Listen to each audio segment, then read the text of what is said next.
जय श्रीराम. जय श्रीराम. जय श्रीराम. आपणा सर्वांचं दक्ष टाइम 24 लाईव्हमध्ये सुरुवातीला सहर्ष स्वागत. मित्रांनो, 22 जानेवारी 2024 रोजी अयोध्येतील भव्य दिव्य अशा राम मंदिरामध्ये रामलल्लाच्या मूर्तीची प्राणप्रतिष्ठा झालेली आपण सर्वांनी पाहिली आहे. ही होत असताना आपल्याला नक्कीच आनंद झाला, आपण तो अनुभवला आणि साजराही केला. परंतु हे सर्व होण्यापाठीमागं 500 पेक्षा अधिक वर्षांचा काळ लोटलेला आहे. या कालखंडामध्ये अनेक जणांना आपल्या प्राणाची आहुती द्यावी लागली.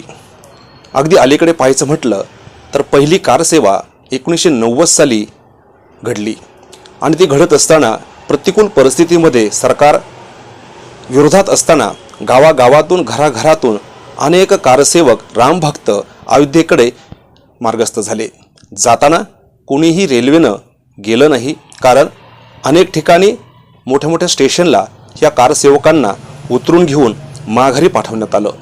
परंतु तरीही ध्येयाप्रती बाजूला न हटता ही सर्व मंडळी मिळेल त्या रस्त्यानं चिखल, पाणी, नद्या, शेतातनं, पायी, ट्रॅक्टर, ट्रक अगदी मिळेल त्या वाहनातनं अयोध्येकडे ती गेली. हे होत असताना त्या मधल्या काळामध्ये त्यांना अन्न, पाणी, निवारा हे तेथील जे असलेले रामभक्त आहेत यांनी दिलेले आहेत.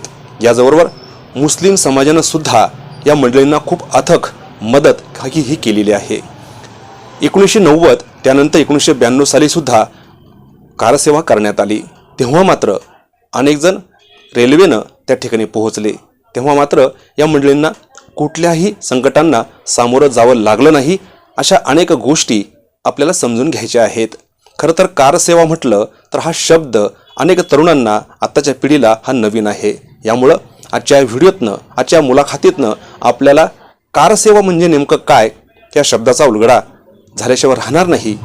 आणि मुद्दाम मला सांगा वाटतं की या दोन्ही कारसेवांमध्ये जी मंडळी सहभागी होती परंतु आज ती आपल्यात हयात नाही आहेत, या सर्व व्यक्तींना अगदी प्रामुख्यानं नावच घ्यायचं झालं तर श्रीगोंदा येथील श्री सुधाकर गणेश खर्डेकर जे आज आपल्यात हयात नाही आहेत, परंतु रामाप्रती त्यांची असलेली निष्ठा, त्यांचं प्रेम आणि श्रद्धा, खरं तर जय श्रीराम काका असं जरी त्यांचा नामोल्लेख केला तर तो भावगा ठरणार नाही. याचबरोबर आप्पा गाडेकर ही श्रीगोंद्यातील कारसेवक परंतु आज आपल्या हयात नाही आहेत. या दोन्ही हस्तींना, याचबरोबर या कारसेवेमध्ये ज्ञात अज्ञात असे जे कारसेवक शहीद झाले, ज्यांच्या प्राणाची आहुती त्यांनी दिली, अशा सर्व कारसेवकांना दक्ष टाइम 24 लाईव्हचा मानाचा मुजरा. चला तर मग आज आपण श्रीगोंदा येथील जे कारसेवक गेले होते 1990 1992 दोन्ही कारसेवामध्ये सहभागी झाले होते यांचा आज आपण परिचय करून घेऊ आणि त्यांचे अनुभव आपण जाणून घेऊ.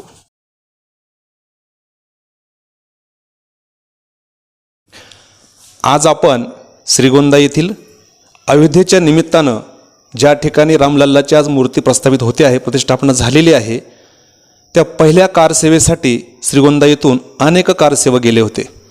त्यातील काही प्रतिनिधी स्वरूपामध्ये आज या ठिकाणी आपल्यामध्ये उपस्थित आहेत. आपण त्यांच्याशी चर्चा करणार आहोत, त्यांचे अनुभव आपण जाणून घेऊन आहोत.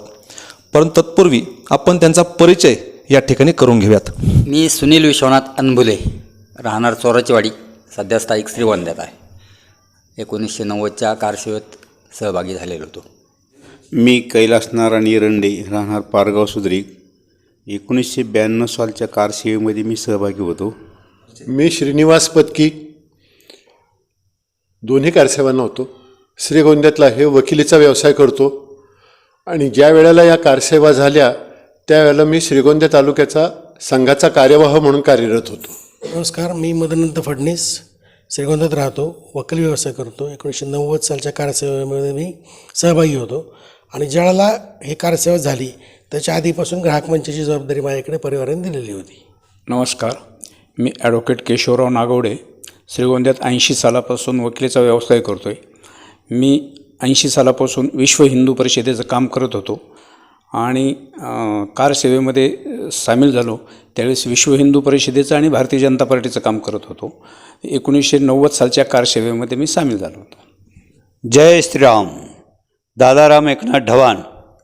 मी पुण्यामध्ये नोकरीला होतो आणि संघाची जबाबदारी माझ्याकडे पुणे महानगरातल्या भाग 1ची होती. शारीरिक शिक्षण प्रमुख म्हणून काम करत होतो आणि त्यावेळेला 90ची जी कारसेवा झाली त्या 90च्या कारसेवेला आणि त्यानंतर 92ची जी कारसेवा झाली त्या 92च्या कारसेवेला पण पुण्यातच होतो. दोन्ही कारसेवेला मी पुण्यातून गेलो होतो आणि आत्ता मी श्रीगोंद्यामध्ये इथे आहे. शेती व्यवसाय आणि नगरमध्ये डॉक्टर हेडगेवार शिक्षण संकुल विद्याप्रतिष्ठानचं जे आहे BEd MAd कॉलेज तिथे अध्यक्ष म्हणून काम पाहतो. भाग्यश्री सुधाकर खर्डेकर. मी जालन्याला होत असताना 90च्या वेळेस तर जालन्यावरून आम्ही कारसेवेला निघालो होतो. त्यावेळेस मी विश्व हिंदूची कार्यवाहक होती आणि मग आम्ही औरंगाबाद आणि जालना जिल्हा असे 3000 हे घेऊन गेलो होतो सगळे स्वयंसेवक महिला आणि स्वयंसेवक सगळ्यांना. तर माझ्याबरोबर प्रसाद जाफराबादकर त्यांची आई सिंधू मावशी आणि तीर्थ मावशी म्हणून कुलकर्णी होते तर त्या आणि कमल तर ह्या सगळ्या आमच्याबरोबर होत्या. आता आपला परिचय झालेला आहे. खरं तर आपणाकडनं खूप काही जाणून घ्यायची आता आमच्यावर प्रेक्षकांना इच्छा आहे. तर आता आपण एक एक असं घेण्यापेक्षा आपण चर्चात्मक थोडासा आपण संवाद करूयात. तर सुरुवातीला 90ची जी कारसेवा झाली तर आपण सर्वजण श्रीगोंद्यातनं गेला, काही पुण्यातनं, काही जालन्यातनं गेलेला आहात. तर ती जाण्यापाठीमागं सर्वांचं उत्तर आता एकच असणार आहे. त्यामुळे आपण जाण्यापाठीमागं नेमका हेतू काय होता, आपल्याला प्रेरित कुणी केलं, कुणामुळे आपण अयोध्येला जाऊ शकलो हे आपण जरा सांगितलं तर बरं राहील. तसा मी कॉलेज जीवनापासून परिवाराशी जोडला गेलेलो होतो. 1986 साली ज्यावेळेस मी BScची परीक्षा देत होतो त्यावेळेस पुणे विद्यापीठात प्रतिनिधित्व करण्यासाठी अखिल भारतीय विद्यार्थी परिषदेच्या माध्यमातून मी त्यावेळेस या राजकारणात सक्रिय सहभाग घेतला आणि प्रवेश केला. आत्तापर्यंत पुण्याच्या त्या इलेक्शनमध्ये फक्त येण्याशिवाय की जे अजित पवार आणि सुरेश कलमाडी यांच्या नेतृत्वाखालील संघटना काम करत होती, विद्यार्थी संघ म्हणून विद्यापीठाचा जो सिनेट असतो त्यावर प्रथमतः आपले नगर जिल्ह्याचे सुपुत्र जगदीश कदम आणि डॉक्टर लेलेंचे चिरंजीव मिलिंद लेले यांनी अखिल भारतीय विद्यार्थी परिषदेच्या माध्यमातून या ठिकाणी पॅनल केला आणि तो पहिल्यांदा विजयी झाला. तेव्हापासून संघाशी आणि परिवाराशी जोडला गेलो आणि आजपर्यंतही मी त्याच विचाराशी सहमत असून कार्यरत आहे. ज्यावेळेस 1990ची कारसेवा झाली त्यावेळेस माझं नुकतंच लग्न झालेलं होतं आणि कारसेवेला जायचं तर मनोमन ठरवलेलं होतं. आधीपासूनही श्रीरामाच्या भक्तीने प्रेरित असल्यामुळं या सगळ्या प्रक्रियेत सुरुवातीपासून होतो आणि ज्यावेळेस कारसेवेला जायचा विषय झाला त्यावेळेस पत्नीने विरोध केला की आत्ता माझ्याशी लग्न केलं आहे आणि तुम्ही कारसेवेला निघालात आणि कारसेवा त्यावेळेची थोडी अवघड होती, परत येईल की नाही याची शाश्वती नव्हती, कारण विरोधी सरकार होतं आणि पूर्ण विरोधातून त्यांनी ही कारसेवा कुठल्याही परिस्थितीत संपन्न होणार नाही याची दक्षता उत्तर प्रदेश सरकारने त्यावेळेस घेतलेली होती. अशा खडतर परिस्थितीत कारसेवेचं या ठिकाणी नियोजन झालेलं होतं. श्रीनिवास पत्कींच्या मार्गदर्शनाखाली श्रीगोंद्यातून जी टीम निघाली त्यातून हिरिरीने भाग घेतला आणि या कारसेवेसाठी जाण्यासाठी सर्वांना या ठिकाणी आपल्या टीमबरोबर प्रेरित होऊन या ठिकाणी कारसेवेचा अनुभव घेतला. काकू तू कशी गेलीस, तुला कोण घेऊन गेलं, तुला कोणी प्रेरित केलं? मी त्यावेळेस विश्व हिंदूची कार्यवाहक असल्यामुळे मला जालन्याला होती मी त्यावेळेस. तर तिथून आम्हाला सगळ्या आम्ही नुकतंच शिबिर घेतलं 150 मुलींचं. त्या शिबिरातून आम्हाला कळलं नंतर की आता कारसेवा सुरू होणार आहे म्हणून आम्ही जवळजवळ 3000 औरंगाबाद आणि जालना जिल्ह्याचे सगळे स्वयंसेवक संघाचे आणि आम्ही महिला सगळ्यांनी ठरवून आमच्या पाठीशी सगळे मुलंच होते संघाचे. त्यामुळे आम्हाला सगळ्यांना काळजी अशी नव्हतीच त्यांनी, तर आम्हाला बरोबर घेऊन गेले ते जालन्यावरून आणि औरंगाबादवरून मग आम्ही सगळे मिळून गेलो आणि आम्हाला पुढे मग नागपूरचे कारसेवक मुलं भेटले स्वयंसेवक. मी 1984 सालापासून परिवाराशी जोडलं गेलो होतो. पुण्याला जेव्हा शिकायला गेलो तेव्हा मिलिंद एकबोटे, नंदकुमार एकबोटे आणि गजानन एकबोटे यांच्या गच्चीवर आम्ही शाखा भरवायचो. काही दिवस त्या शाखेमध्ये मी स्वयंसेवक म्हणून काम केलं, नंतर शाखा प्रमुख म्हणून काम केलं. मग अशा पद्धतीने मी संघाशी एकदा परिवाराशी जोडलं गेलो. मग विश्व हिंदू परिषदेचं काम केलं. मग NSUचं आता सुनील मुलींनी सांगितलं, त्यांनी जेव्हा इलेक्शन केलं त्याच्यामध्ये आमचा थोडाफार सहभाग होता. नंतर जेव्हा श्रीगोंद्याला आलो मी 90 साली 89 वकील झालो, श्रीगोंद्याला आलो, तर श्रीगोंद्यात कोण कोण कामं करत आहेत, त्यानंतर हा सगळा ग्रुप मला माहिती झाला. आणि जेव्हा कारसेवा त्यावेळेला करायची हे तर निश्चितच होतं, जायचं अयोध्येला हेही निश्चित होतं. फक्त कुणाबरोबर असं म्हणता म्हणता आमचा ग्रुप तयार झाला आणि अचानक आम्ही सगळेजण कारसेवेला निघालो. मी 1980 साली श्रीगोंद्यात वकील व्यवसाय करण्याकरता आलो. त्यावेळेस इथे विनायकराव जोशी राम मंदिरामध्ये राहत होते आणि ते माझ्या आजसासऱ्यांचे फार जवळचे मित्र असल्यामुळे त्यांचा माझा परिचय झाला. आणि त्यांच्याकडे विश्व हिंदू परिषदेचे पुण्यावरून नगरवरून लोक यायचे. त्यावेळेस त्यांनी मला बोलून घेतलं आणि पुण्याचे विभागीय कार्यवाहक पिंपळखरे म्हणून होते ते यायचे आणि आपल्या नगरवरून विनायक जोशी म्हणून ते एक यायचे. तर त्यांच्या सान्निध्यात गेल्यामुळं जरा आणि ही विश्व हिंदू परिषदेची शाखा जी आहे श्रीगोंदा तालुक्याची, तर ती राम मंदिरामध्येच पहिली बैठक घेऊन ती स्थापन झाली आणि त्याच्यामुळं मी हळूहळू त्या विचाराकडे वळलो. आणि पुढे मग 1985 साली 84-85 साली श्रीनिवास इथे वकिली व्यवसाय करता आला, त्याचा माझा परिचय झाला आणि तो श्रीगोंदा तालुक्याचा संघाचा कार्यवाहक होता आणि मी विश्व हिंदू परिषदेचा तालुका कार्यवाहक होतो. त्यामुळं आमचं जुळलं आणि मग त्याच काळात नेमकं शिलापूजनाकरता संपूर्ण तालुक्यात आम्ही दोघं बऱ्याच वेळा फिरलो, बऱ्याच गावांमध्ये गेलो, शिलापूजन केलं आणि त्याच्यामुळं आम्ही उद्युक्त झालो. म्हणजे मी उद्युक्त झालो आणि श्रीनिवास जोडीदार भेटल्यामुळं आणखीन जास्त गती मिळाली कामाला. आणि पुढे लगेचच 90 साली तिथं जाऊन शिलापूजन करायचं आणि कार सेवा करायची असं ठरलं आणि मग आम्ही 14 जण इथून कार सेवेला गेलो. तर कार सेवेला जाताना जे काही अनुभव आले ते अगदी थरार आणि आनंददायी अनुभव होते. बऱ्याच ठिकाणी आम्हाला मुक्काम करावा लागला, काही ठिकाणी पायी जावं लागलं, काही ठिकाणी रिक्षाने प्रवास करावा लागला, काही ठिकाणी बसने प्रवास करावा लागला, काही ठिकाणी ट्रकवर प्रवास करावा लागला. तर ट्रकने आम्ही रात्रीचा प्रवास करत असताना तर मी वरच्या टप असतो त्या टपावर बसलेलो होतो आणि पुढून लिंबाची फांदी आली, तर ती फांदी डोक्याला लागता राहिली. म्हणजे त्याच वेळेस आम्ही जाणार होतो, परंतु ते लक्षात आल्यामुळं, ते चांदणे रात्र होते आणि लक्षात आल्यामुळं ते आम्ही खाली वाकलो, खाली त्या पट्टीतून खाली गेलो मग ते वाचलो आम्ही. म्हणजे अशा प्रकारचे अनुभव आम्हाला आलेले आहेत.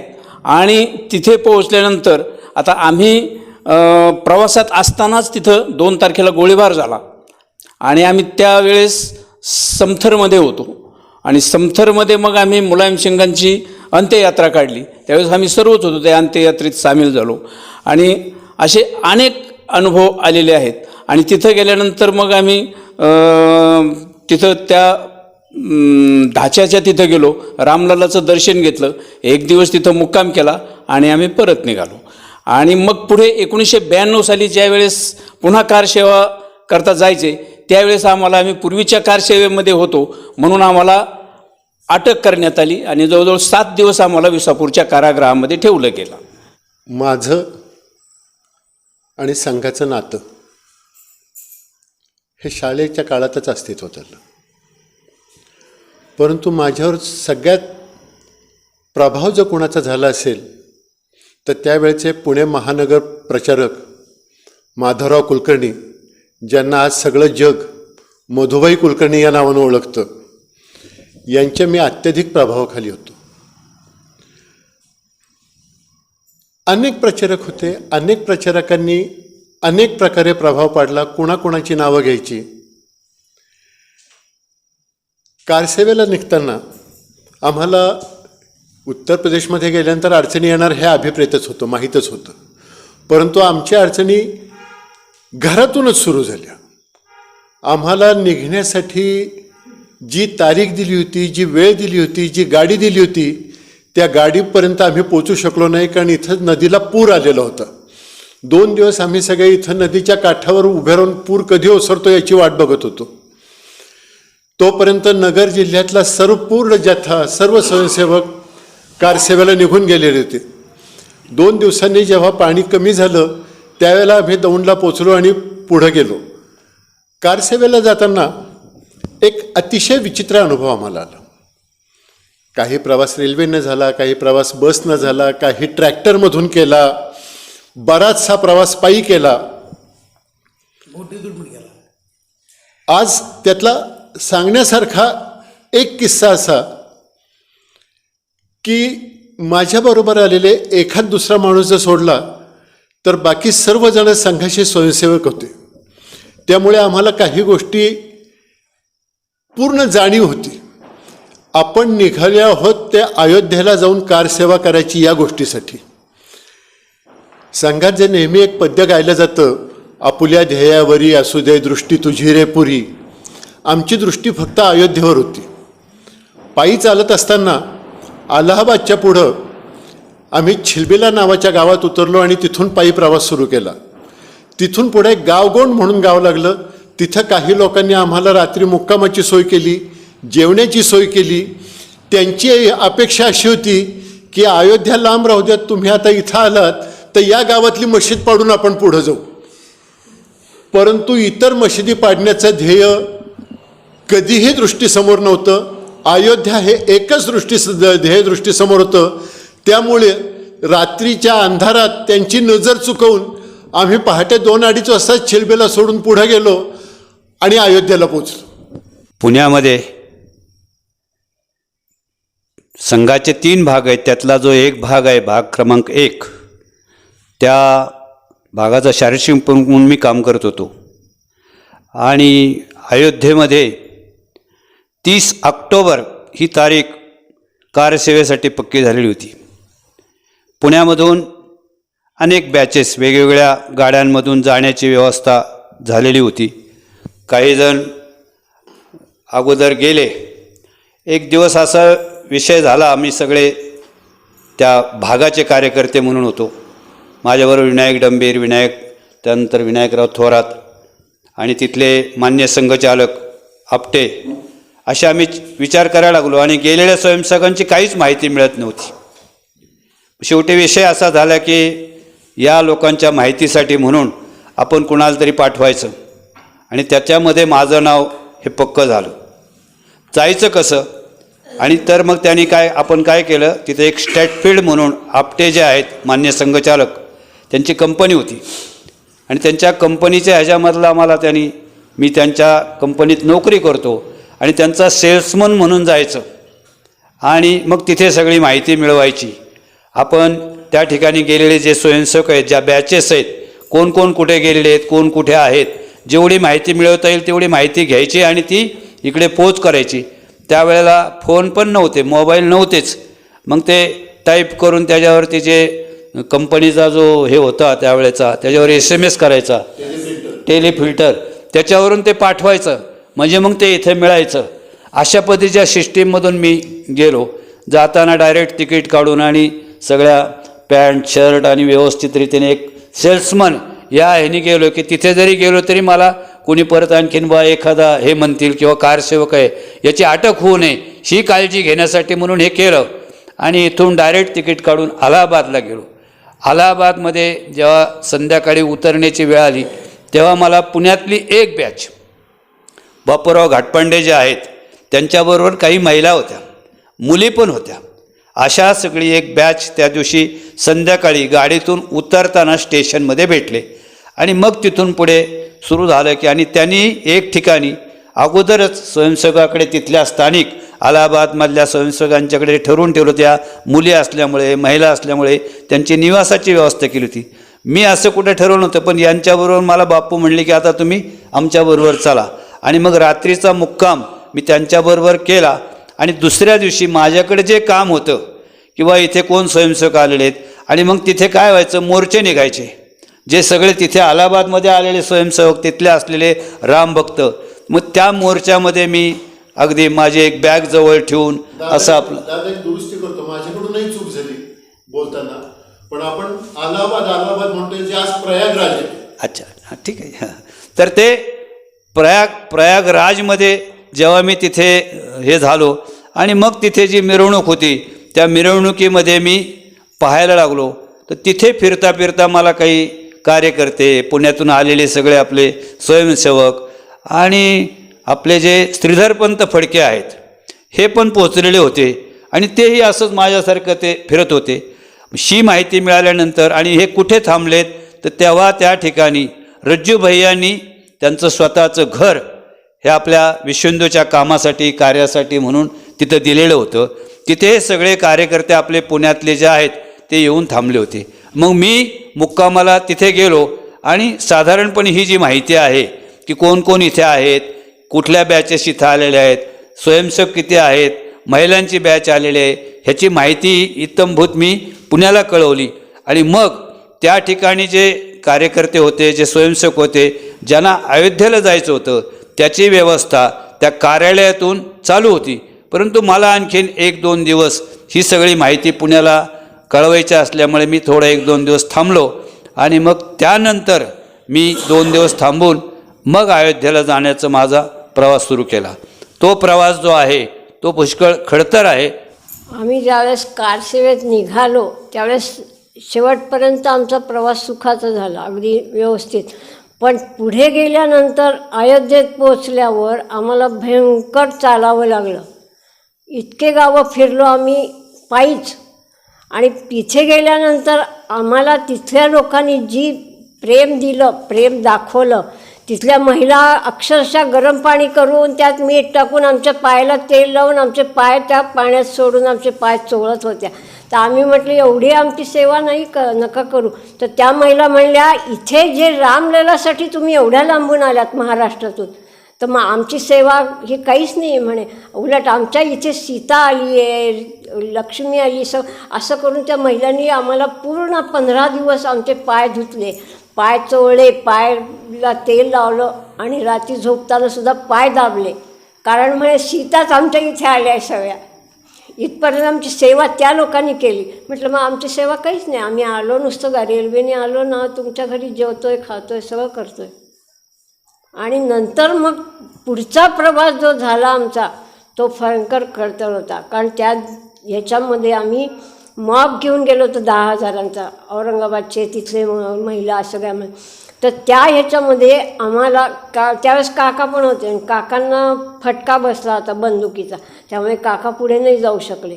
पण मी आणि आम्ही दोघी मावशा होत्या आमच्याबरोबर जालन्याच्यात आणि एक मुलगी होती माझ्याबरोबर तरुण. आम्ही चौघीच फक्त, बाकीचे सगळे गेले होते वापस, कोणी तिथपर्यंत आलं नाही. आमची शेवटपर्यंत आम्ही 4 जणी.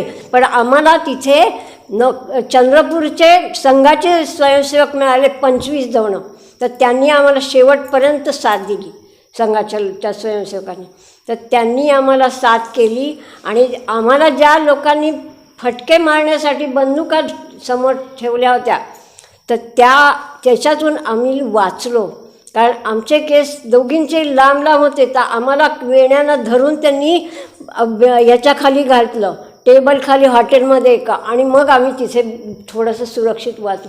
नाही तर आज आम्ही दिसलो नसतो. दोघी पोरी, मी आणि माझी मैत्रीण होती जालन्याची. त्या मावशा तर एका खोलीत चालल्या गेल्या होत्या. तर त्या मावशा म्हणजे 70 वर्षाच्या, पण त्या इतक्या चालल्या की कमालीच्या बाहेर. त्या लोकांनी पुढेसुद्धा कौतुक केलं. आणि एक जबरदस्त अनुभव म्हणजे अयोध्याच्या नंतर आम्ही नदीतून जायचो तर त्या पार, तर तिथे आम्हाला भिडलं, असे उभे राहिले. म्हटलं आम्हाला नदी पार करायची आहे भैया.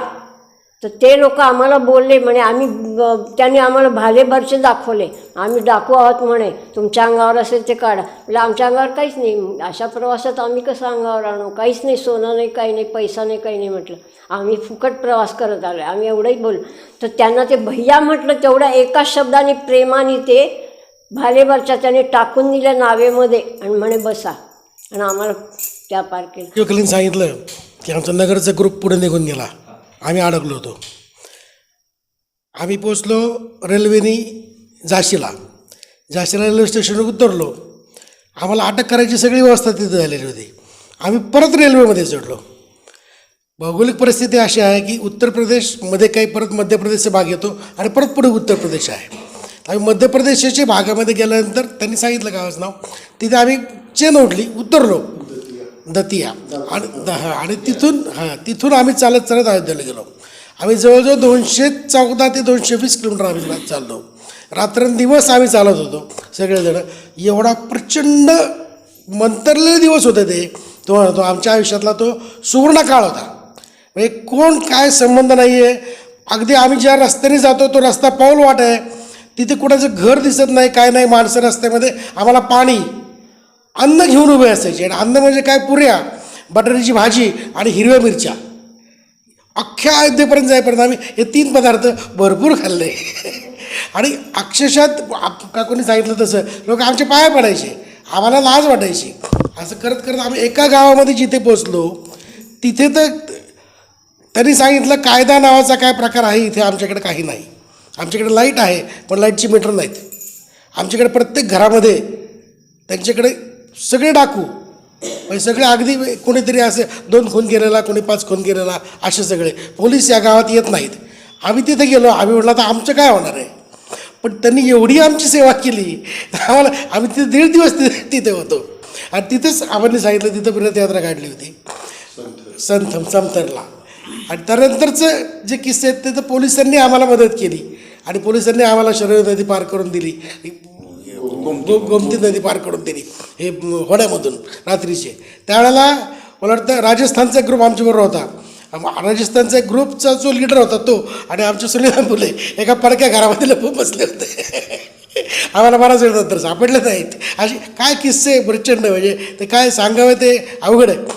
रोजचे अगदी रोज एवढे अगदी घडोघडी किस्से आहेत ते सांगावे तेवढे कमीच आहेत. पण ते मंतरलेले दिवस होते, सुवर्ण दिवस होते. आणि आम्हाला आमचं पूर्वजन्मीचं काहीतरी पुण्य म्हणून आम्हाला हे करायला मिळालं.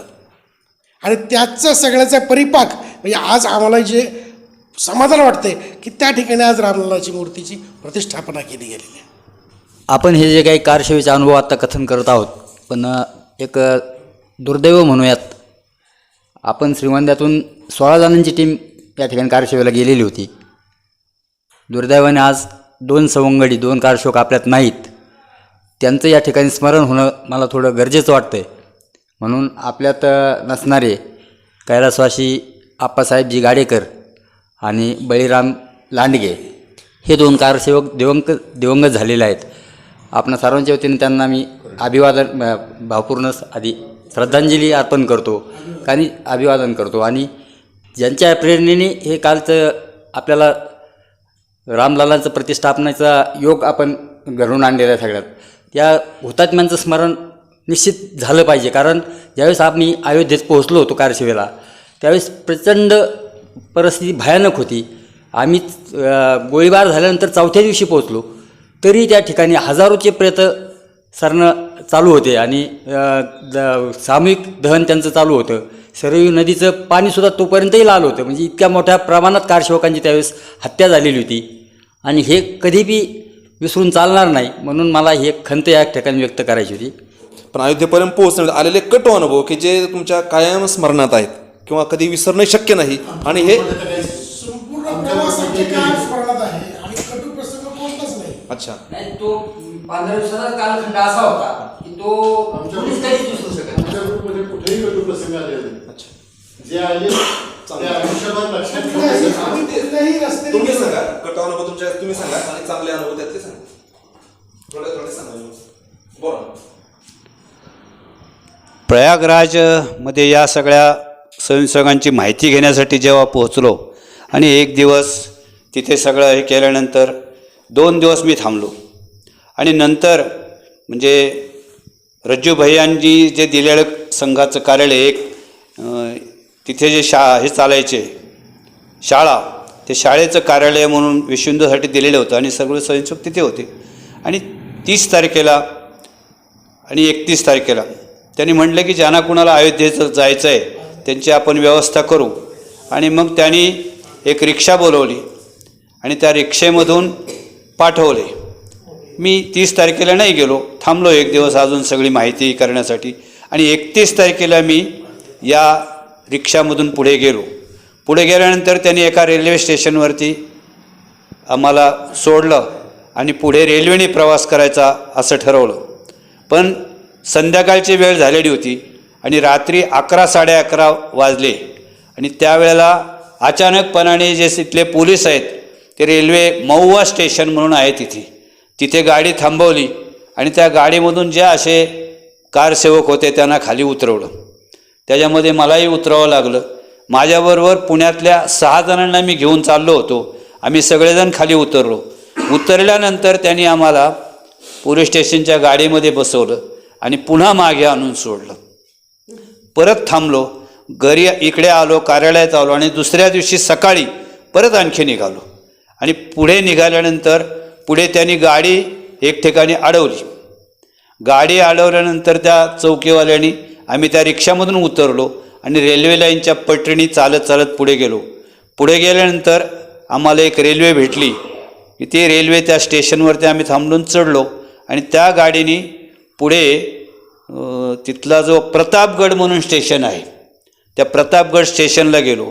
संध्याकाळचे 6 वाजायला आले होते. संध्याकाळी दिवस मावळायला गेला होता आणि त्यावेळेला तिथल्या स्टेशनवर उतरल्यानंतर तिथले जे काही आपले कारसेवक होते किंवा तिथले स्वयंसेवक होते त्यांनी आम्हाला तिथल्या जवळच्या एका कार्यालयामध्ये घेऊन गेले.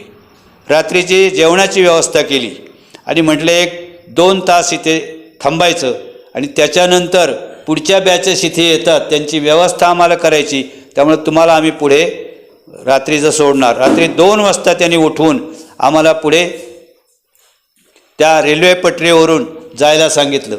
2च्या पुढे आम्ही चालत चालत निघालो आणि पहाटेपर्यंत चालत राहिलो. पुढे त्यांनी रस्त्याची व्यवस्था केलेली होती. जिथे आपला मेन रोड नाही परंतु बांधानी गावातून जागोजागी बोर्ड लावलेले होते की ज्याच्यावरती उजव्या बाजूला जा, डाव्या बाजूला जा, हे गाव लागेल. आणि असं करत करत आम्ही पुढे गेलो आणि सकाळी मग जागोजागी चहाची व्यवस्था, नाश्त्याची व्यवस्था, पुढे गेल्या तर दुपारी जेवणाची व्यवस्था. झाडाखाली गावातली मंडळी एकत्र यायची, गावातला शिधा गोळा करायची आणि तिथे आपल्याला ते अन्न खाऊ घालायचं. असं मी 3 दिवस प्रवास करत राहिलो. त्याच्यामुळे खरं म्हणजे मला 2 तारखेला पोहोचणं शक्य नाही झालं आणि 30 तारखेलाही शक्य नाही झालं. परंतु 31 पासून 3 तारखेपर्यंत मी 3 तारखेला अयोध्येमध्ये पोहोचलो. जात असताना हे सगळे वेगवेगळे बॅचेस, वेगवेगळे गट, माझा 5-6 जणांचा जो ग्रुप होता तो मात्र बरोबर होता. एक आनंदाची गोष्ट सांगायची म्हणजे एका गावामध्ये डॉक्टर हेडगेवारांचा जे फोटो असलेलं घर मला की जिथे त्यांनी जेवणाची व्यवस्था केली. फोटो पाहिल्याबरोबर बरं वाटलं. मी त्यांना म्हणलं की बाबा तुमचा संघाशी संबंध? ते म्हणले हो, आमच्या घरातला एक कार्यकर्ता किंवा एक स्वयंसेवक या अयोध्येला कालच्या 30 तारखेलाच पोहोचलेला आहे. मनात जरा बरं वाटलं. आणि अनेक खेड्यापाड्यामध्ये हे संघाचे स्वयंसेवक आहेत आणि सगळं वातावरण हे तसं एका अर्थाने राममय झालेलं होतं. प्रत्येकजण येणाऱ्या कारसेवकांची सेवा करत होता. जेवायची व्यवस्था, नाश्त्याची व्यवस्था, चहाची व्यवस्था आणि संध्याकाळी विशेष म्हणजे रात्री झोपण्यासाठी म्हणून तिथे जे भाताचे जे काड असतं त्याच्या त्या पेंड्या छपरामध्ये आथरून द्यायचे, कारण त्या गरम असतात आणि त्याच्यावरती काहीतरी पातळ टाकून त्याच्यावरती झोपण्याची व्यवस्था, पांघराळं काहीतरी द्यायचं किंवा रात्री शेकायच्या दृष्टीने तिथे शेकोटी पेटवायची. अशा सगळ्या व्यवस्था करत शेवटी अयोध्येच्या जवळ गेल्यानंतर असं वाटलं की आता इतक्या जवळ आलो, पण जर आपल्याला अडवून पुन्हा आणखीन मागं पाठवलं तर काय. पण सुदैवाने प्रभू रामाची कृपा होती आणि थेट ज्या ठिकाणी कारसेवक थांबले होते, ज्या धर्मशाळेत थांबले होते तिथे जाऊन पोहोचलो. आणि पोहोचल्यानंतर त्याच्या अगोदर त्या ठिकाणी जे कोठारी बंधू आहेत त्यांचं त्या ठिकाणी गोळीबारातून हे झालेला होता आणि त्या दिवशी त्यांचं पोस्टमार्टम करून त्यांना आणून जे गेलं तर त्याचा अंत्यविधीला मी त्या ठिकाणी शिरवीच्या काठावरती होतो. आणि त्यांचा अंत्यविधी झाल्यानंतर 4 तारखेला एक दिवस थांबलो आणि शासनाने तिथे निर्णय केला की 5 तारखेला संध्याकाळी किंवा दुपारनंतर या सगळ्या आलेल्या कारसेवकांना दर्शनाची संधी मिळेल आणि दर्शन घेऊन यांनी सगळ्यांनी खाली जायचं. आपल्या पुणे महानगरचे त्यावेळेला जे कार्यवाह होते बापू घाटपांडे हे माझ्याबरोबर होते आणि आपल्या पुण्यातले अनेक स्वयंसेवकांनी संपूर्ण देशामधून आलेले जे कारसेवक, जिथे मुलायम सिंगनी म्हणलं होतं की इथे पक्षीसुद्धा तीर, तर त्या ठिकाणी असे आपले हजारो कारसेवक असे जाऊन पोहोचलेले होते आणि फार चांगला अनुभव या सगळ्या याच्यामधून आपल्याला मिळालेला आहे. अयोध्येमध्ये आपण पोहोचलात. खरं तर तिथं गेल्यानंतर 90ला बऱ्याच काही गोष्टी घडल्या, ज्याला आपण खिचडी पकी असं म्हटलं तर हरकत नाही, कारण जे काही आपण पाहिलं 92ला त्याची मुहूर्तमेढ बेस या ठिकाणी तुम्ही सर्वांनी केला. तर अयोध्येतले त्यावेळेचे अनुभव तुम्ही कसे सांगाल, काय सांगाल त्याबद्दल?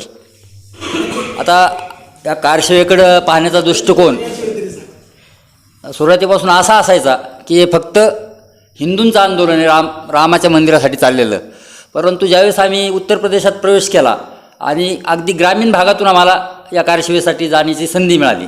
आपण याला संधीच म्हणूयात, कारण आपण डायरेक्ट गेलो असतो तर या गोष्टी आपल्याला समजल्या नसत्या आणि त्याचा अनुभवही आलेला नसता. त्यामुळं आपल्याला 8 ते 10 दिवस उत्तर प्रदेशातला ग्रामीण भागही पाहायला मिळाला.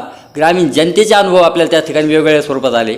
आणि विशेष म्हणजे आपलं जे मनात जाताना जे टेन्शन होतं की तिथे गेल्यानंतर आपल्याला फार त्रास होईल, हिंदू आणि मुस्लिम हा जो त्या ठिकाणी संघर्ष आपल्याला म्हणजे वाटत होता की होईल किंवा आपल्याला त्याचा त्रास होईल, पण तिथे गेल्यानंतर चित्र पूर्ण वेगळं जाणवलं. अयोध्येतला आणि उत्तर प्रदेशातला मुस्लिम बांधवही पूर्णपणे आपल्या विचाराशी सहमत होता आणि प्रत्येक ठिकाणी मुस्लिम बांधव आमची सेवा करत होते. कारसेवकांची जाताना काही ठिकाणी त्यांनी पंक्ती घातल्या, जेवणाची व्यवस्था केली. त्यानंतर अयोध्येत पोचल्यानंतर तर असं जाणवलं तिथल्या मुस्लिमांचंही म्हणणं होतं की इथं राम मंदिर भव्य स्वरूपात झालं पाहिजे. का तर आज आम्ही भुके मरतोय. ह्या सगळ्या प्रक्रियेतून तुमचा हे वाद चालला आहे मंदिराचा मशिदीचा, यात आउटपुट काहीच नाही. आणि मशीद ॲक्च्युली आम्हालाही माहिती आहे की हे अतिक्रमणानंतरच झालेली, त्यामुळं आमचा या गोष्टीला त्यात राजकारण केलं जातं म्हणून ही सगळी परिस्थिती उद्भवलेली आहे. आणि जर राम मंदिर झालं भव्य स्वरूपात तर आमचे धंदे इथे मोठे होतील, आमची रोजीरोटीचा प्रश्न सुटेल आणि या उद्देशाने त्यांची भावना आपल्याशी सहमत होती. हा एक चांगला गोड अनुभव त्या ठिकाणी आला की जे जाताना टेन्शन होतं आपल्याला मुस्लिम बांधवांचं, ते उलटं त्यांचं आपल्याला तिथं सहकार्य मिळालं. स्थानिक मुस्लिमांचा विरोध तिथं कधीच नव्हता. अयोध्येतले स्थानिक मुस्लिमांचा विरोध नव्हता कधीच. आणि त्यांचं सगळ्यांचं असं नक्की म्हणणं होतं की तिथे कधीही नमाज पडली गेलेली नाही आणि तिथे कायम रामाच्या पुढची जी ज्योत असते ती कायम त्यांनी त्यांच्या जन्मापासून पाहिलेली आहे आणि त्या ठिकाणी त्यांनी कधीही नमाज पडलेली नाही. एक अयोध्येत आम्ही फिरत असताना पोलिसांच्या गाड्या परत आल्या, धरपकड सुरू झाली. आम्ही एका घरात घुसलो, योगायोगाने ते घर मुस्लिम होतं. ते आम्हाला अगदी फार घरात नेलं त्यांनी, म्हणजे पडदानशीन असे ते मुस्लिम घर होतं. त्यांनी आम्हाला घरात नेलं, पोलिसांपासून आम्हाला सुरक्षित केलं आणि आम्हाला त्यांनीही सांगितलं की ही तुमची रामाचं मंदिर आहे किंवा रामाची जन्मभूमी आहे हे आम्हालाही माहिती आहे, कारण आम्ही तिथे कधीच नमाज झालेला नाही आहे. त्यामुळे हा बेसिक जो ग्राउंड रिपोर्ट जो आहे तो आम्हाला त्याच्यामध्ये कळला. आणि हा नुसता अयोध्येमधला नाही आहे, तर संपूर्ण उत्तर प्रदेशमध्ये जसं सुनील आंबोलेंनी सांगितलं की आम्हाला संधी मिळाली, आम्ही चालत गेलो. 200-250 किलोमीटर अक्षरशः आम्ही बांधावरून शेतातून इकडून तिकडून चालत गेलो. पूर्ण लोक आम्हाला भेटत गेली आणि सगळ्यांचं हेच म्हणणं होतं.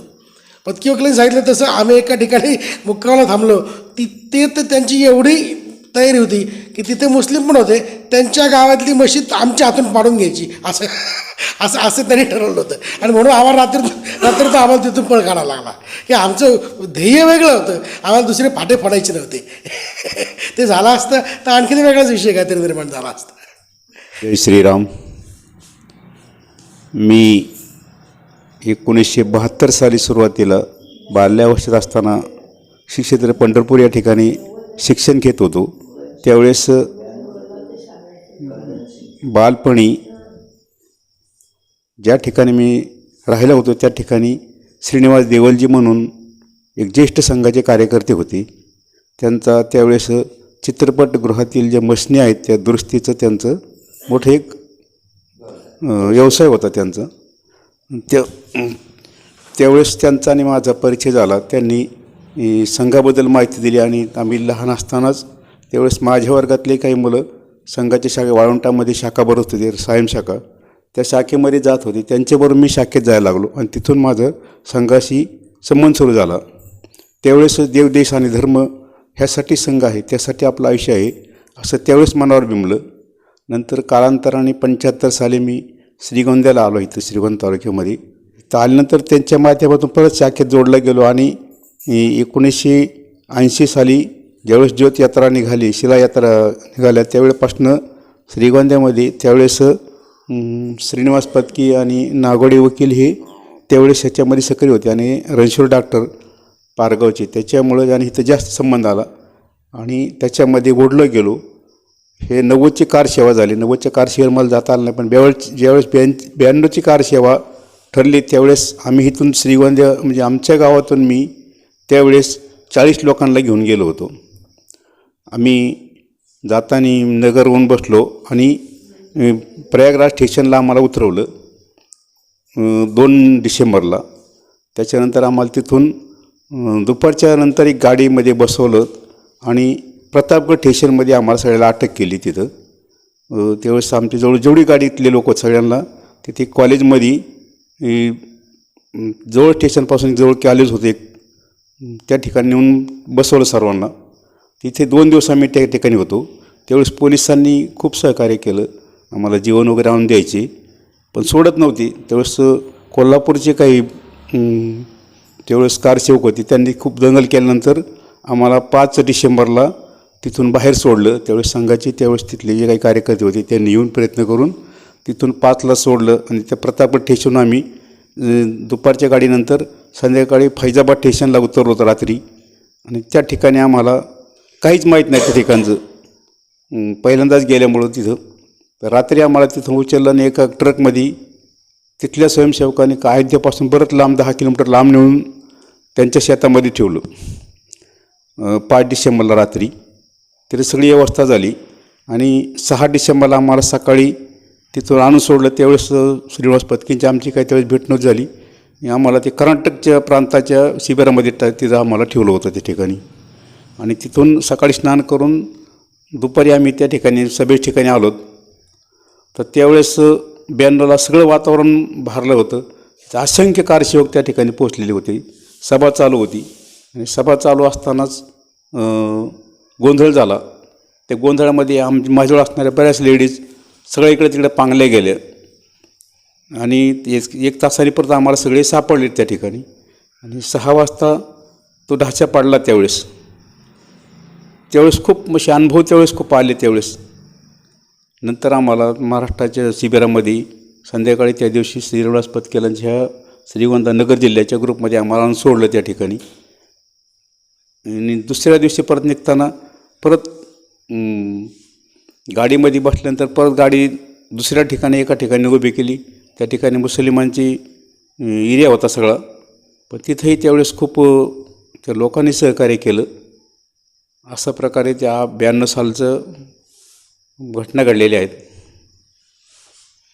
90 साली झालेली कारसेवा 30 ऑक्टोबर 90ची, या काळात सर्वत्र परिस्थिती प्रतिकूल होती. विशेषतः उत्तर प्रदेश सरकार हे पूर्णपणे विरोधात होतं. ज्यानं बढाया मारल्या होत्या की मेरे होते हुए अयोध्या में परिंदा भी पर नहीं मार सकेगा. तिथं अशा परिस्थितीत सर्व रेल्वे बंद, सर्व रस्ते बंद. एवढंच काय, पण लोक वाटेतल्या यमुना, गंगा, शरयू, गोमती यांच्यासारख्या मोठमोठ्या नद्या ओलांडता येऊ नयेत म्हणून पुलांवर दोन्ही बाजूंनी 8-8, 9-9 फूट उंचीच्या भिंती तात्पुरत्या उभ्या केलेल्या. त्या नद्यांमधनं प्रवास करता येऊ नये म्हणून सर्व नावं सरकारने जप्त केलेल्या अशा अवस्थेतला प्रवास होता. मगाशी माझ्या साथीदारांनी सांगितलं, माझ्याबरोबर जे कारसेवेला होते ते, की आम्हाला गोमती नदी ओलांडताना किती त्रास झाला. त्याच्यातली एक गंमत आहे की ज्यानं आम्हाला तिथल्या ठाकूर बलराम सिंग म्हणून त्यावेळेला प्रधान होतं तिथला मुखिया, त्यानं जे आम्हाला पलीकडं पोच केलं, त्या प्रत्येक घरामध्ये त्या गावामध्ये बभनगावा घाट हे त्या गावाचं नाव, त्या गावामध्ये प्रत्येकाच्या घरात फळ्यांच्या कोटा होत्या. त्या सगळ्या फळ्या प्रत्येक घरातल्या गोळा केल्या, त्या दोरीनं एकमेकींना बांधल्या आणि त्याचे तरफ हे करून आम्हाला त्यांनी रातोरात गोमती नदीच्या पलीकडे पोचवलं. ही एक बाजू झाली. आणि तिथे गेल्यानंतर गोळीबार झाला, किती जणांचा मृत्यू झाला, असंख्य अगणित लोकांचा मृत्यू झाला. त्याच्याबद्दल सगळीकडे झालेलंच आहे, प्रसिद्धी मिळालेलीच आहे. याच्या उलटची परिस्थिती 1992 सालची. या काळात अनुकूल सरकार असणं आणि प्रतिकूल सरकार असणं याच्यातला फरक जो आहे हा दोन्ही कारसेवांना जे माझ्यासारखे स्वयंसेवक गेलेले होते यांना फार चटकन निदर्शनाला आला. 1992 सालच्या कारसेवेला श्रीगोंद्यामध्ये रेल्वेत बसल्यानंतर कुठंही कसलाही अडथळा न येता आम्ही अयोध्येला पोचू शकलो. तिथं गेल्यानंतर तिथं प्रत्येक ठिकाणी प्रत्येक घरातून सर्व व्यवस्था झालेल्या होत्या. अगदी ज्या ज्या अयोध्येतली मंदिरं आहेत, जे जे आश्रम आहेत, महंत नृत्य गोपालदास आणि रामचंद्र परमहंस या दोघांच्या मठांनी तर यांनी तर जे सहकार्य केलं त्याला कुठं तोडच नाही. या सगळ्या अनुकूल प्रतिकूल परिस्थितीतून जरी झालं तरी 92 साली सुद्धा प्रतिकूल परिस्थिती निर्माण झाली.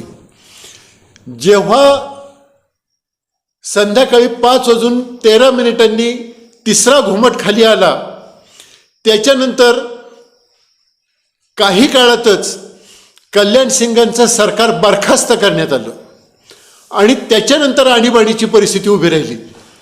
मूळचं जे आधार होता, तुम्ही त्याला देऊळ म्हणा, तुम्ही त्याला मशीद म्हणा, तुम्ही त्याला आणखीन काहीही नाव द्या, पण जी सावली रामलल्लाच्या डोक्यावर होती ती संपली.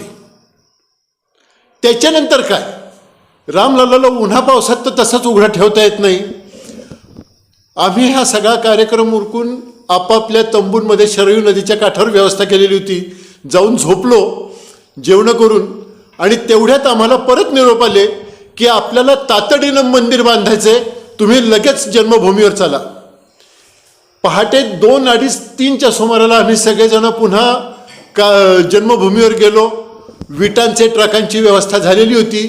ट्रक येऊन रस्त्यावर उभे राहत होते आणि एकाच्या हातातून दुसऱ्याच्या हातात, दुसऱ्याच्या हातातून तिसऱ्याच्या हातात, अशा पद्धतीनं जास्तीत जास्त 1.5 तासात साधारणपणे 100 ट्रक वीट आम्ही खाली उतरवली आणि जाग्यावर पोहोचवली आणि त्याच्यावरच नंतर तंबू उभारून रामलल्लाची व्यवस्था केली गेली. पण ते जे 2-2.5 तास होते ही आणीबाणीचीच परिस्थिती होती आणि त्याचंही कारण पुन्हा एकच की तोपर्यंत अनुकूल असलेलं सरकार बरखास्त करण्यात आलेलं होतं. पहिल्या कारसेवेला 90ला उशिरा जावं लागलं म्हणून पुण्यातल्या आमचा सर्वांचा आग्रह होता की थोडं आम्हाला लवकर हे करा. संपूर्ण देशभरातून वेगवेगळ्या गाड्यांनी वेगवेगळ्या प्रांतातून कोणी कुठल्या गाडीने जायचं याचं नियोजन झालं होतं आणि माझ्याबरोबर एक 50 जणांची बॅच ही 8 दिवस अगोदर, म्हणजे अयोध्येमध्ये आम्ही 7 दिवस अगोदर पोचू अशा दृष्टीने व्यवस्था होती. महाराष्ट्राने आम्ही याला बसलो आणि भुसावळला उतरलो आणि काल ज्या घोषणा होत्या त्यातली एक घोषणा प्रत्यक्षात आली, हम मंदिर वही बनाएंगे. परंतु त्यातली जी दुसरी घोषणा होती, अयोध्या एक झाकी है, काशी मथुरा बाकी है, ही काशी मथुरेची कारसेवा अजून व्हायची आहे. तिथं मंदिरं बांधली जायची आहेत. तिथं फक्त मोदी सरकारनं विकास केला म्हणून मंदिर उभं राहिलेलं नाही, त्याच्याकडंही आपल्याला अजून भाग घ्यायचा आहे आणि त्याही वेळेला जी काही कारसेवा होईल त्या कारसेवेत सहभागी होण्याचं भाग्य लाभो ही एक परमेश्वराच्या चरणी प्रार्थना आहे. आणखीन एक गोष्ट आहे, या सगळ्या कारसेवेचे जे मुख्य सूत्रधार होते, ज्यांच्याकडे हे सगळं दिलेलं होतं, मोरोपंत पिंगळे, अशोकजी सिंघल, विनय कटियार, वाजपेयी तर फार सौम्य हिंदुत्ववादी होते. वाजपेयींची नाडवाणीची भांडणं होती असं अनेक वर्तमानपत्रातनं TV वरनं चित्र रंगवलं जातं. पण ते करताना हे सोयीस्कररित्या विसरलं जातं की अटलजीच होते की ज्यांची कविता आजही संघाच्या घरात म्हटली जाते, रगरग हिंदू मेरा परिचय. हे मात्र सोयीस्कररित्या विसरलं जातं. प्रमोद महाजन त्यावेळेला तिथं भाषणं करत होते. हे मी आत्ता मागाशी नावं घेतली, हे स्वामी महंत देवराबाबांसारखा साधू हे आज आपल्यामध्ये नाहीत. या सगळ्यांना अभिवादन करणं ही आपली सर्वांची जबाबदारी आहे.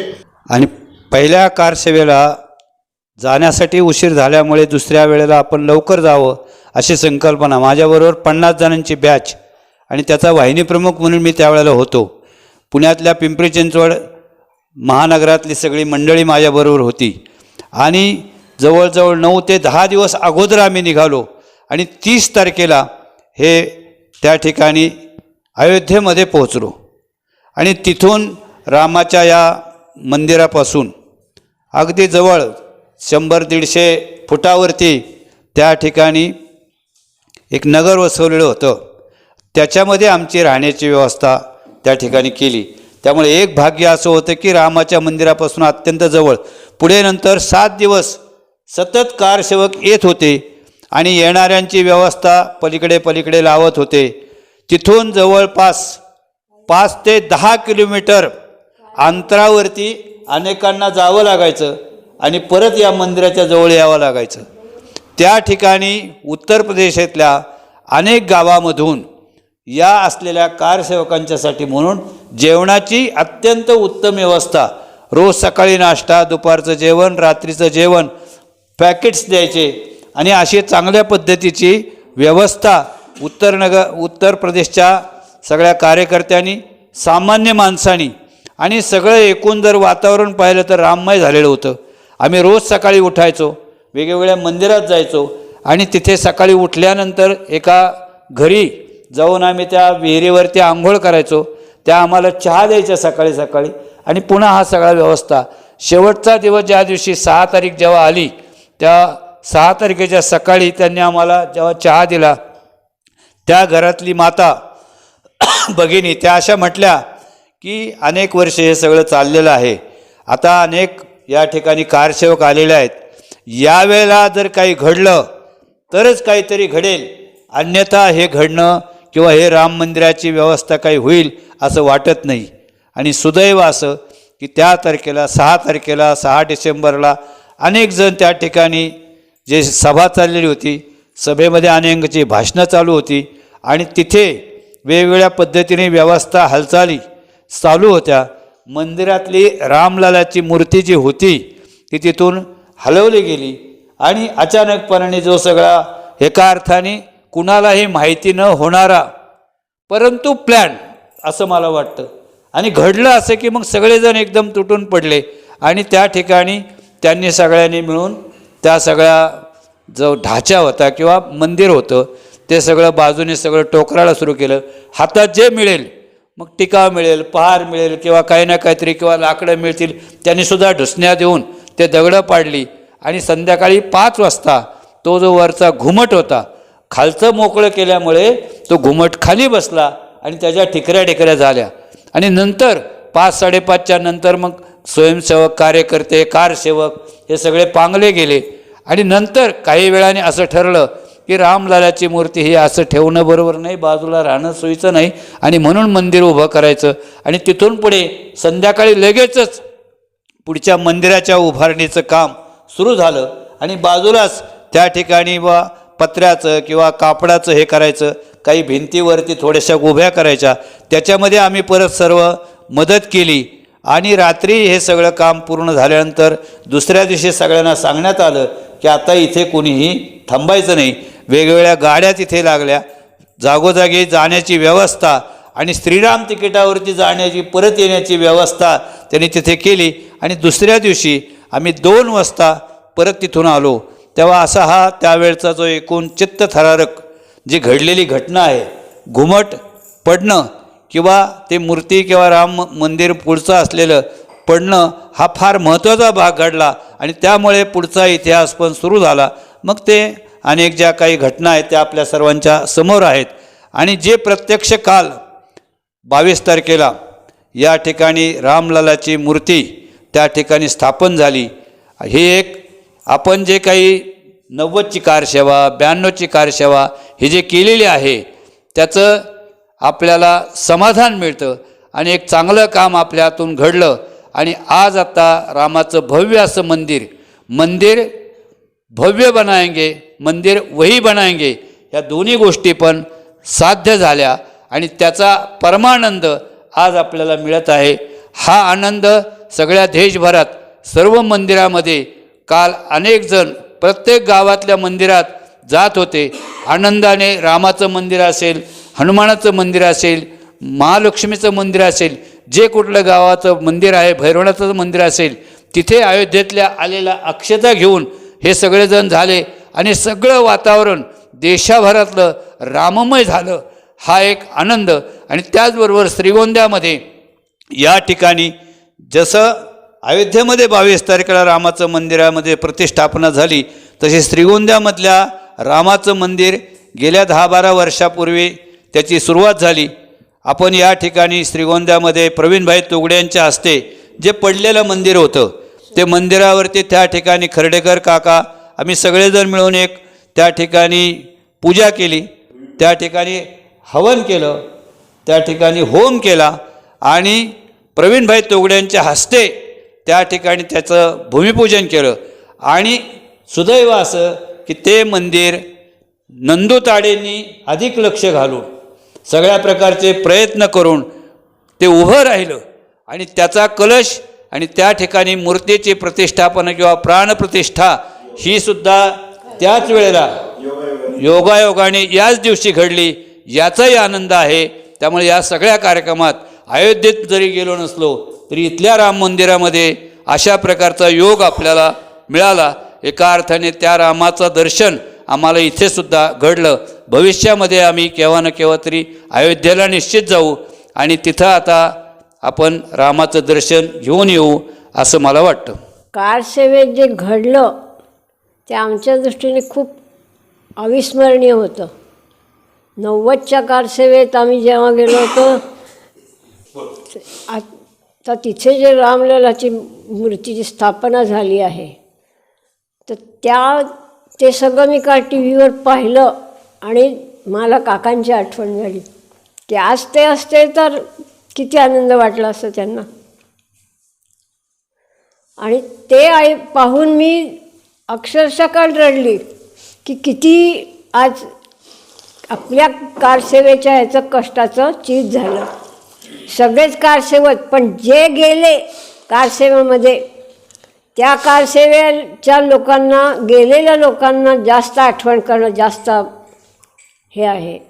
काल जो उत्सव झाला, हा उत्सव एक आमच्या आयुष्यामधले एक अविस्मरणीय स्मरण. आत्तापर्यंत लाखो लोकांनी 400-500 वर्षामध्ये त्यासाठी बलिदान दिले. त्या सर्व लोकांच्या बलिदानाचं फळ काल त्या ठिकाणी आत्तापर्यंत आम्ही रामाची मूर्ती पाहत होतो, ती धनुधारी राम हा आम्ही सर्वजण पाहत होतो. पण काल आम्हाला त्या ठिकाणी जे बालरूप दिसलं, त्या ठिकाणी जे बालरूप मूर्ती त्या ठिकाणी स्थापन केली, त्या मूर्तीकडे त्या प्रत्यक्ष भगवान श्रीरामच आपल्यासमोर आहेत असं काल सर्व लोकांना वाटत होतं. आणि काल जो उत्सव झाला, हा उत्सव इतका भारला गेला होता की प्रत्येकाच्या रोमारोमामध्ये हे सगळं विसरून राममय जीवन झालं होतं. संपूर्ण दिवस राममय आनंद झाला होता. सकाळी सगळीकडे सळा रांगोळ्या गुड्या, दुपारी सगळीकडे मिरवणुका आणि संध्याकाळी दीपोत्सव आणि हरिकीर्तन, हा असा संपूर्ण कार्यक्रम हा आमच्या आयुष्यामधला, ह्या आत्ताच्या सांप्रत युगामधला हा सगळ्यात मोठा अविस्मरणीय सण आहे. आणि जे घडले त्या ठिकाणी जे आत्ता यथा राजा तथा प्रजा, प्रत्यक्ष आमचा राजाच हा देवमय झाला होता. त्याने जे अनुष्ठान केलं, त्या अनुष्ठानामुळे संपूर्ण देशभर एक असं प्रत्येकाच्या शरीरामध्ये एक चेतना निर्माण झाली आणि त्या चेतनेने संपूर्ण राममय, म्हणजे आपण आता सध्या कृतयुगामध्ये आहोत असं कालचं पूर्ण दृश्य आमच्यासमोर होतं. असं एकंदरीत सर्व वातावरण ह्या ठिकाणी झालेलं होतं. सुमारे 500 वर्षाच्या अथक प्रयत्नानंतर रामललाची जी प्राणप्रतिष्ठा काल झालेली आहे अयोध्येमध्ये, ते हिंदूंच्या भारताच्या अस्मितेची पुनर्स्थापना झालेली आहे. आणि सुदैवाने त्याच दिवशी श्रीगोंद्यामध्ये सुद्धा आमच्या बाजार तळावरती एक राम मंदिर भव्य असं, म्हणजे श्रीगोंद्याच्या मानाने खूप भव्य आहे ते, असं मंदिर निर्माण केलं गेलं. त्याची प्राणप्रतिष्ठा त्याच मुहूर्तावर त्याच वेळी या ठिकाणी झालेली आहे.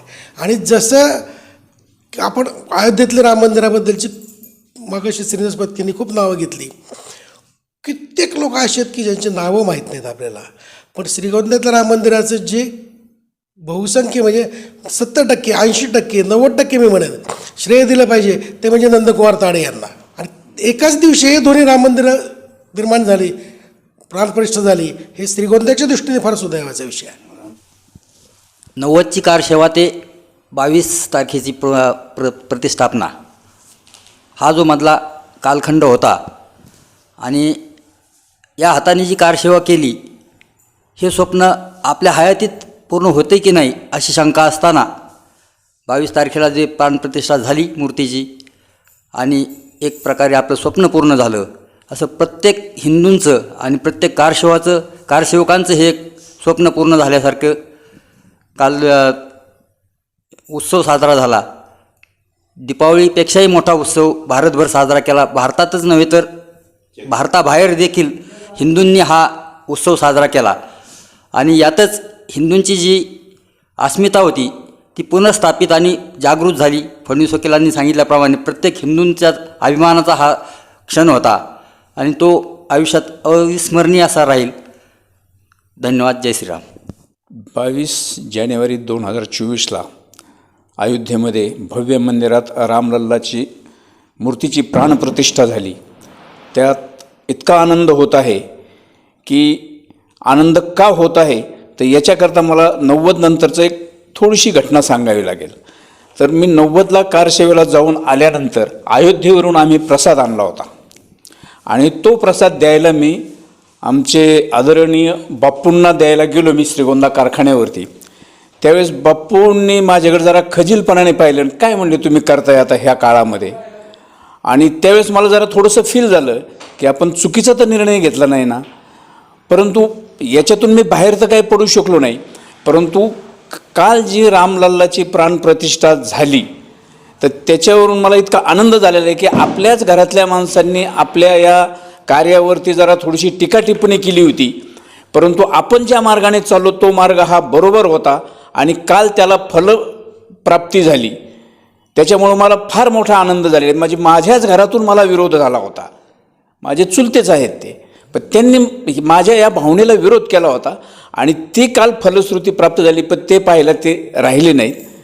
त्यांनाही आदरांजली मी वाहतो आणि रामलल्लाची प्राणप्रतिष्ठा झाली त्याबद्दल मला मनापासून फार मोठा आनंद होत आहे. सर्वांनाच होत आहे आणि भविष्यकाळात होत राहणार आहे. 22 जानेवारी अयोध्येमध्ये रामलल्लाच्या मूर्तीची प्रतिष्ठापना झाली. माननीय पंतप्रधान, माननीय सरसंघचालक आणि सर्व मोठे मंडळी, त्याचबरोबर ट्रस्टचे चंपतरायजी आणि आपल्या महाराष्ट्रातले असलेले गोविंदगिरी महाराज, अशी सर्व मंडळी आणि सर्व साधुसंत या त्या ठिकाणी या कार्यक्रमासाठी आले होते. परंतु तो प्रत्यक्ष सोहळा पाहता आला नाही.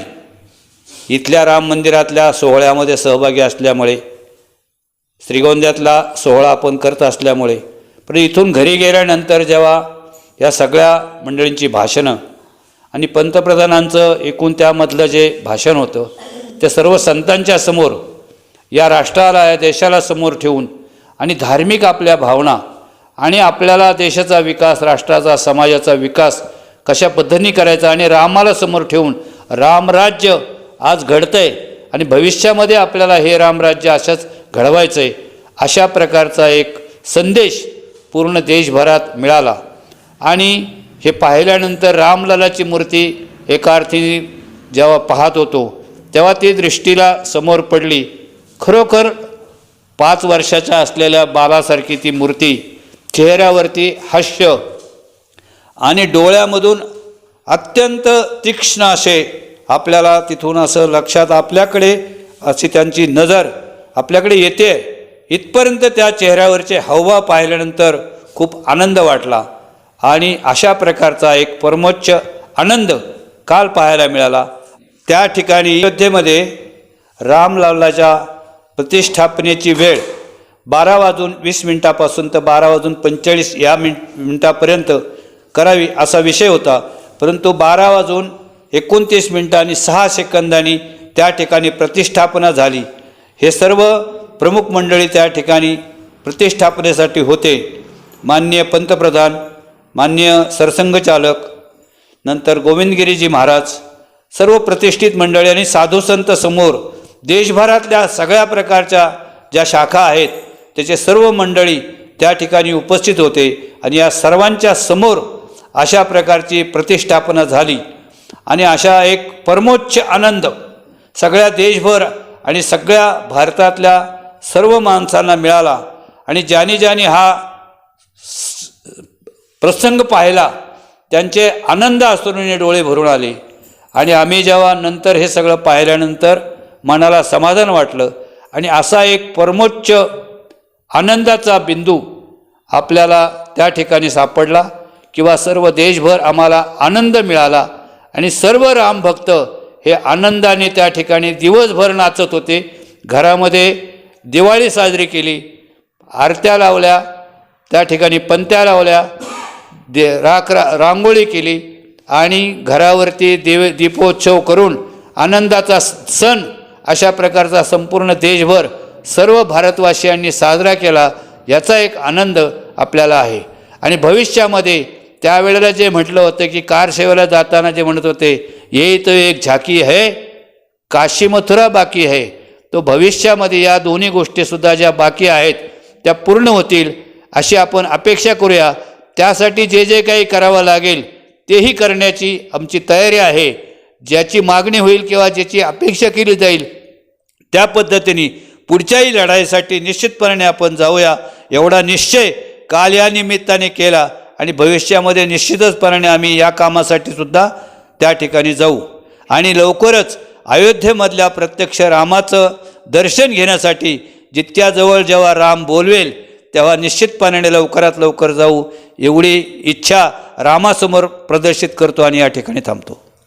काल जेव्हा राम मंदिराच्या याच्यासाठी लहान मुलांना सांगितलं गेलं की आपल्याला असे वेगवेगळे फॅन्सी ड्रेस करून घालून राम लक्ष्मण सीता शबरी वगैरे सगळे इतके आनंद ओरडले जय श्रीराम करून मुलं बालवाडीचे. तर आम्ही बरोबर नेलं एवढ्या सगळ्या मुलांना आणि तिथेसुद्धा गेल्यावर रामरक्षा म्हटली. दुपारी 2 वाजेपासून मुलं जे बसले होते रथात ते रात्री 9 वाजेपर्यंत त्यांना खाऊ वाटणं हे देणं रस्त्याने मिळत होतं खायला. पण तोपर्यंत त्यांनी इतकं जय श्रीरामचा घोष लावला होता तिथे. आणि मग रात्री शेवट ज्यावेळेस त्यांनी आणले रथ तिथे पोचला त्यावेळेस त्या मुलांनी रामरक्षा म्हटली.